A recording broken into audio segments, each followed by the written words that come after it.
Eu, desde pequeno, fui um cuidador. Eu sempre gostei de dar aula, sempre gostei de ensinar e também gostei de cuidar. Quando eu entrei no curso, eu pensava em lidar com a área esportiva, mas quando eu caí no estágio, eu acabei me apaixonando pela área clínica, que é a área que envolve as doenças. E desde então eu não consegui sair mais disso, porque eu descobri uma paixão que é o cuidar, né? O ser humano. E agora esse cuidar está migrando para o educar. Então eu acho que vem tudo de um sentimento de cuidado interno e de melhoria. Então quando você tem um cuidado com o próximo, você está cuidando a você mesmo. E eu sinto isso cada vez que eu cuido e cada vez que eu ensino, que eu aprendo mais e que eu me cuido mais. Então é um processo de melhoria contínua não só para a população em geral ou para os meus pacientes, é para mim mesmo.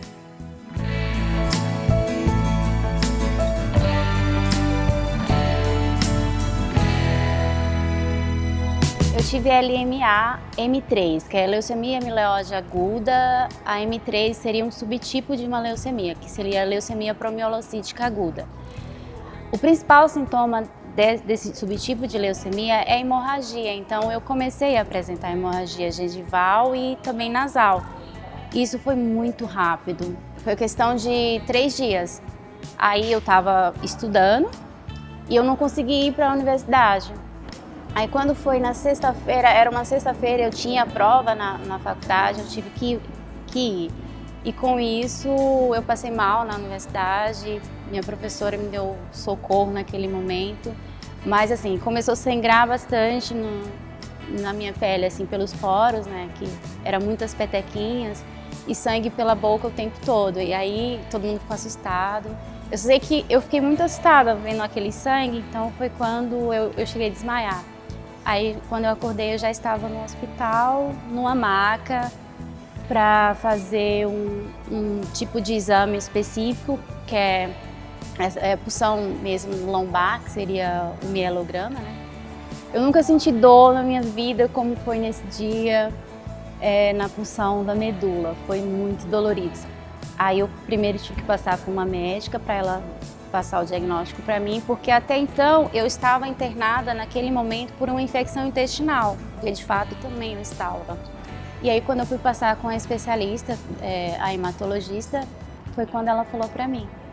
E aí foi bem dolorido, é claro que o meu chão ali se desfez naquele momento, assim. Eu me senti um cristal quando cai no chão. Ali deitada naquela cama, que eu fiquei na maca mesmo, e eu comecei a olhar para o céu do hospital, aquele teto branco, e eu fiquei imaginando assim, eu posso fazer uma coisa, eu posso cavar minha sepultura, ou eu posso reescrever a minha história. Você quer viver. Então eu tinha uma força, eu tinha e tenho uma força imensa assim, de querer viver, eu tenho muitos sonhos, e os sonhos faz você enfrentar qualquer obstáculo. E naquela hora eu falei, olha, isso não é uma pequena pedra no meu caminho, que eu consiga chutar e não vai me ferir. Isso é uma imensa pedra. Então eu não posso chutar ela, porque senão eu vou me machucar. Então eu simplesmente sentei e enfrentei assim, tudo que eu pude. E não demorou nada, eu entrei em coma. Eles tiveram que induzir em coma, porque as hemorragias eram bem mais intensas. Eu fiquei entubada, acho que foi durante 22 dias. E depois eu voltei. Então, foi nesse período que eu voltei que eu tive noção mais ou menos do que eu estava vivendo. Na verdade, passou uma semana depois para eu ter uma noção. E eu tive que passar realmente por uma equipe multiprofissional, assim, muito boa para tentar me convencer que a minha vida naquele momento estava mudando. Era uma etapa difícil, eram fases difíceis, mas aquele ali iria provavelmente me fazer crescer como pessoa. E de fato me fez crescer e me faz, né? Porque essa vida ainda continua, idas e voltas aos hospitais.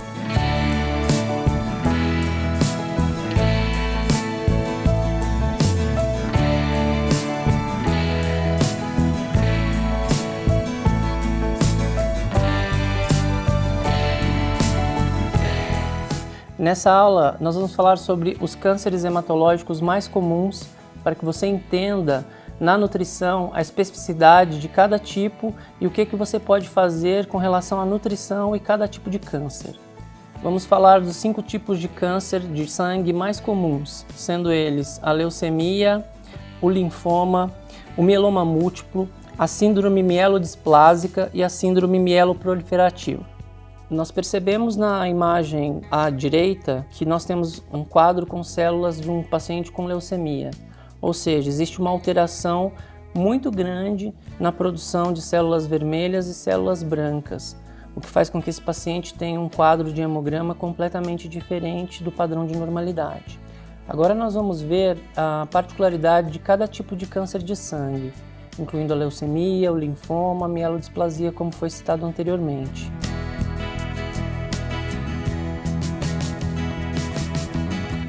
Nessa parte, nós vamos falar sobre as leucemias. Existem basicamente 4 tipos. Existe a leucemia crônica, a leucemia aguda, a linfóide, linfocítica ou linfoblástica, a mieloide ou mieloblástica, que vai afetar as células mieloides. Existem 4 tipos mais comuns de leucemias. Entre eles são leucemia linfóide crônica, que afeta as células linfóides e se desenvolve vagarosamente. A maioria das pessoas diagnosticadas com essa doença tem mais de 55 anos. Raramente essa doença afeta crianças. Geralmente nós usamos o termo LLC, a sigla para designar essa doença. Leucemia mieloide crônica. Afeta as células mieloides e se desenvolve vagarosamente. Acomete principalmente adultos em idade jovem. Geralmente nós utilizamos a sigla LMC para designar essa doença. Nós também temos a leucemia linfóide aguda, que afeta as células linfóides e se agrava rapidamente. É o tipo mais comum em crianças pequenas, mas também pode ocorrer em adultos. Nós utilizamos a sigla LLA para designar essa doença. Por último, temos a leucemia mieloide aguda. Essa afeta as células mieloides e ela também avança rapidamente. Ocorre tanto em adulto como em crianças. E nós utilizamos a sigla LMA para designar essa doença. Você deve saber que as leucemias são os tipos de câncer que mais afetam as crianças e adolescentes no nosso país e no mundo. E não é de hoje que se fala nisso. Pois bem, segundo o INCA, no ano passado foram registrados no país 5.540 novos casos de leucemia em homens e 4.530 novos casos em mulheres. Esses valores correspondem ao risco estimado de 5,63 casos novos a cada 100 mil homens e 4,38 para cada 100 mil mulheres. Bom, esses números nos dizem muita coisa. É o câncer mais comum em crianças e jovens. E esses dados nos pedem que nos especializemos nesse tipo de formação, ou seja, doenças de sangue, câncer de sangue.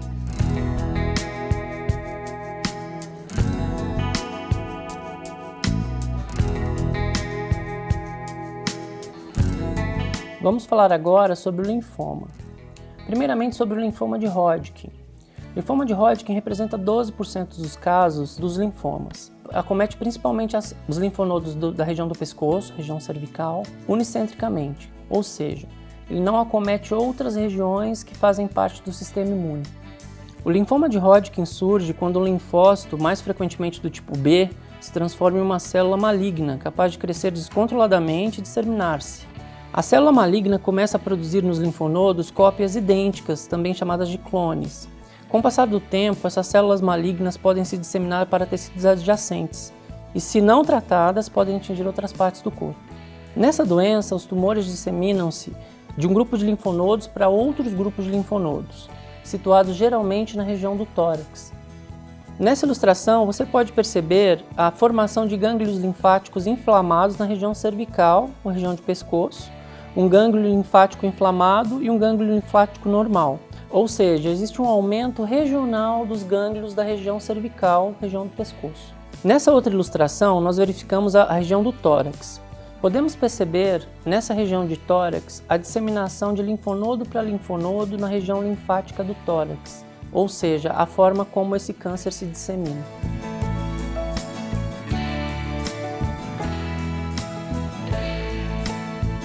No Brasil, em 2016, foram identificados 1.460 novos casos desse tipo de câncer em homens e 1.100 em mulheres.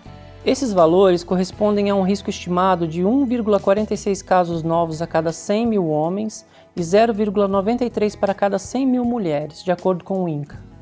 O EBV é a principal infecção associada ao linfoma de Hodgkin. Essa infecção em indivíduos com HIV positivo aumenta o risco.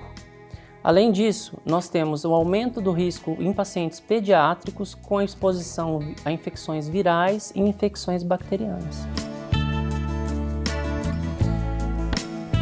Vamos falar sobre o linfoma não Hodgkin.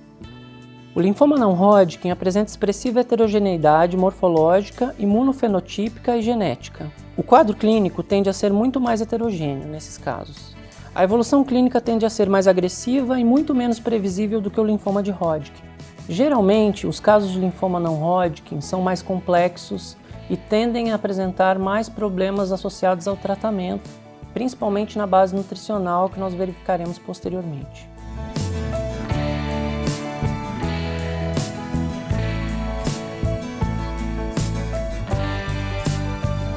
Agora vamos falar sobre mieloma múltiplo e suas consequências fisiopatológicas, que incluem destruição óssea, falência renal, supressão da hematopoiese, produção de células do sangue, maior risco de infecções. Representa 1% das neoplasias malignas e é a segunda doença hematológica mais comum. Você já ouviu falar sobre alguma estimativa de mieloma múltiplo no país? Saiba que se já ouviu falar, ela pode não ser confiável. Isso acontece porque o mieloma múltiplo não faz parte das estatísticas do INCA, Instituto Nacional do Câncer, e nós não possuímos estimativas verdadeiras sobre a incidência da doença. Em um estudo realizado em 16 instituições brasileiras para avaliar o perfil do mieloma múltiplo, dos 1.112 pacientes que participaram, 49,7% pertenciam ao sexo feminino e 50,3% ao sexo masculino. A média de idade desses pacientes era 60 anos e meio e a maioria apresentava doença em estágio avançado. Vamos falar sobre as doenças mielodisplásicas, que são um grupo heterogêneo de doenças. A maioria dos casos em adultos é primária, com anomalias citogenéticas em 40 a 60% dos casos. Uma minoria é secundária, relacionada à exposição a agentes tóxicos, como quimioterápicos e radiação ionizante. As síndromes mielodisplásicas ocorrem principalmente em indivíduos mais velhos, com uma incidência de 2 a 12 a cada 100 mil habitantes por ano na população geral, que se eleva a 50 para 100 mil habitantes ao ano na faixa etária acima dos 70 anos de idade. A incidência é crescente com a idade e maior naqueles expostos a agentes mutagênicos terapêuticos, ocupacionais e ou ambientais. Falaremos sobre as síndromes mieloproliferativas, atualmente denominadas neoplasias mieloproliferativas. Várias progridem para fibrose medular ou transformação leucêmica. O grupo de mieloproliferações engloba as seguintes doenças: leucemia mieloide crônica, LMC, policitemia vera, PV, mielofibrose idiopática crônica, MF, trombocitemia essencial, TE, leucemia neutrofílica crônica, LNC, leucemia eosinofílica crônica não especificada, LEC-NE, mastocitose, M, neoplasia mieloproliferativa inclassificável, NMPI. É importante memorizar essas siglas para que você facilite a sua prática em oncohematologia.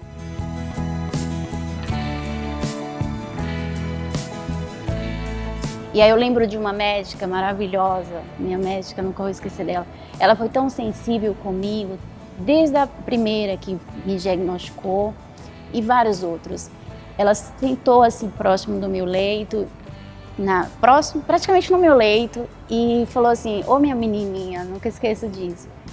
Se eu pudesse, se o meu braço funcionasse, eu doaria para você, mas eu não sei mais o que fazer.